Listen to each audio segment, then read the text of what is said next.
Sud Radio, le grand matin week-end, 6h-10h, Maxime Liédo. Vous êtes bien sur Sud Radio à 7h44. Ce matin, Sud Radio vous explique comment votre facture d'électricité va pouvoir changer certainement dans les prochaines heures. Bonjour Maxime Détoni. Bonjour. Merci beaucoup d'être avec nous ce matin. Vous êtes le porte-parole d'Elowatt. En effet, il va avoir un nouveau système d'heures creuses, d'heures pleines, ce qui permettait notamment, quand on branchait, quand on lançait des machines, quand on utilisait en réalité l'électricité aux fameuses heures creuses, de faire quelques économies. Avant qu'on rentre dans le détail de ce qui risque d'arriver dans les prochains jours, prochaines semaines, prochains mois, est-ce qu'on peut rappeler tout simplement ce que sont les heures pleines et les heures creuses?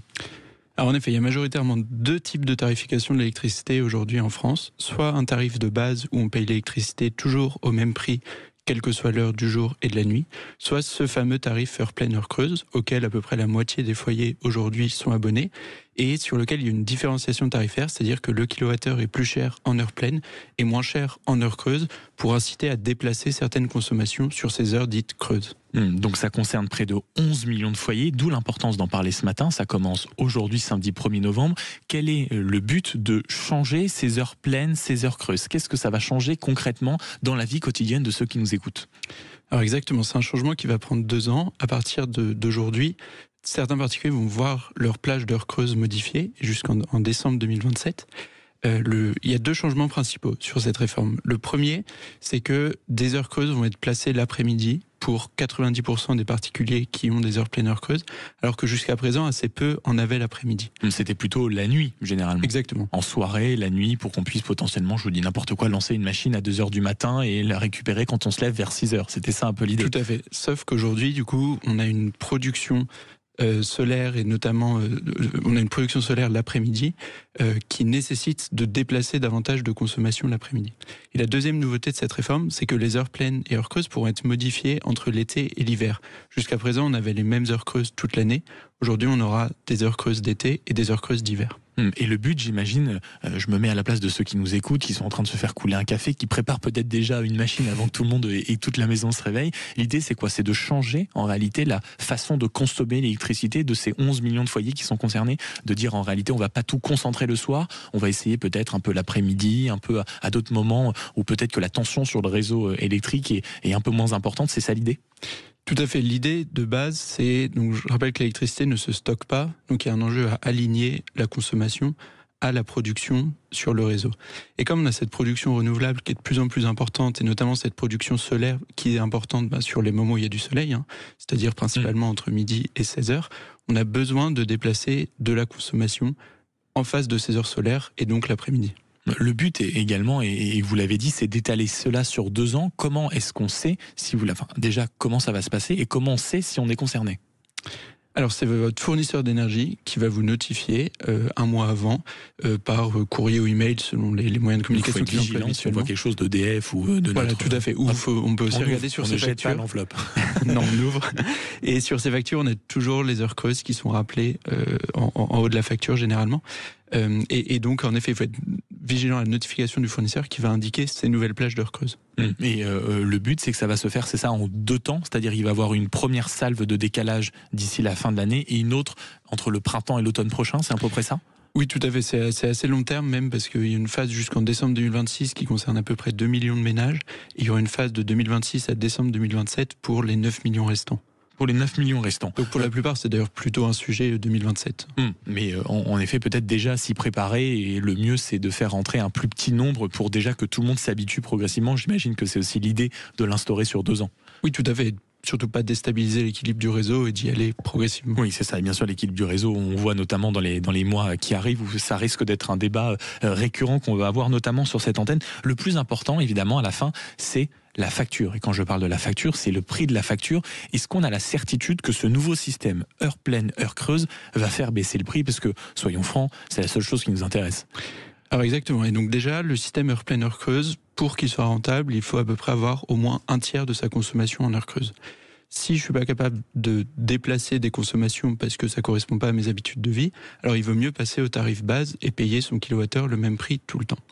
Maintenant, sur ce changement avec le décalage des heures creuses de la nuit à la journée, il faut pouvoir adapter ses consommations et avoir des consommations qu'on peut déplacer l'après-midi. A priori, c'est un peu plus facile, en tout cas pour la majorité des gens, de lancer une machine ou de lancer un lave-vaisselle l'après-midi qu'en pleine nuit. Donc on peut aussi supposer que comme le nombre d'heures creuses totales au cours de la journée reste stable, ça peut en effet conduire à des économies. Je vous pose cette question parce que quand on regarde notamment et quand on essaie de s'intéresser au prix de l'électricité ces 10 dernières années, on dit que le tarif réglementé de vente de l'électricité a augmenté de 45% en 10 ans. Et est-ce qu'on a la certitude, si vous voulez, que ce nouveau système va pouvoir apporter quand même un peu de souffle? C'est-à-dire, est-ce qu'on va réussir, même en 2 ans, à entraîner un changement d'habitude? Vous dites en effet l'électricité, je pense à tous ceux peut-être qui travaillent, qui sont sur la route, qui font même des horaires classiques de bureau. Est-ce que c'est si facile que ça de changer même sa consommation, le lancement de la machine, d'utiliser peut-être certains outils à certaines heures? Est-ce que vous qui êtes habitué, en effet, on va dire, à disséquer les factures d'électricité, est-ce que vous pensez que c'est quelque chose dont on va prendre le pli rapidement? Alors en effet, déjà, vous avez raison sur le chiffre, la facture d'électricité a significativement augmenté depuis les 10 dernières années et le tarif réglementé a évolué de l'ordre de grandeur que vous avez cité. En pratique, oui, si on a la capacité à avoir des équipements programmables ou pilotables, mais ça ne concerne pas la majorité des Français. Et donc, en effet, ces particuliers-là, moi je les invite à rester au tarif de base. S'ils ne peuvent pas bénéficier des heures pleines, heures creuses, ils vont juste payer plus cher que s'ils restaient au tarif stable tout au long de la journée. Vous parlez à l'instant des équipements programmables. On pense évidemment peut-être pas au four, mais en effet à des outils comme un sèche-linge, comme une machine à laver. Je pense notamment à une famille. Est-ce que, en réalité, aujourd'hui, ces changements, heures pleines, heures creuses, sont parfois accompagnés, si vous voulez, de prix intéressants sur les nouvelles machines, pour qu'on puisse justement, qu'une famille de classe moyenne puisse accéder, quand on regarde parfois les prix, sèche-linge, machine à laver, tous ces outils du quotidien, c'est hors de prix. Est-ce qu'il y a aujourd'hui peut-être des moyens d'accéder à ça de manière raisonnable ? Alors tout à fait, les équipements programmables ou connectés sont chers et pas accessibles pour tout le monde. La manière d'y accéder de manière un peu plus abordable, c'est juste avec des prises programmables ou des prises connectées. Ça, on peut acheter par exemple, si on n'a pas immédiatement les bons outils ou les moyens d'investir dans des machines qui le sont déjà, simplement des prises programmables, ça peut déjà changer la donne. Avec cadran, et ça change la donne déjà. Oui, parce qu'on peut du coup choisir à quel moment cette prise va se déclencher. Et le premier usage, au-delà du chauffage, qui lui consomme beaucoup d'électricité si on est chauffé électrique, c'est le chauffage de l'eau, si on a un cumulus électrique. Et lui, il y a un vrai enjeu à bien l'aligner sur les moments d'heures creuses, parce qu'il consomme significativement, c'est quasiment 15% de la consommation d'électricité pour un ménage moyen. Donc si on doit faire les 3 conseils pour les prochains mois afin de réduire absolument sa facture, on ouvre surtout le courrier ou le mail qui va nous indiquer si on est concerné par ce changement d'heure creuse. On regarde en effet les nouvelles plages horaires et on essaye de s'équiper si on n'a pas forcément, on va dire, les équipements adéquats en termes de technologie pour programmer comme il faut.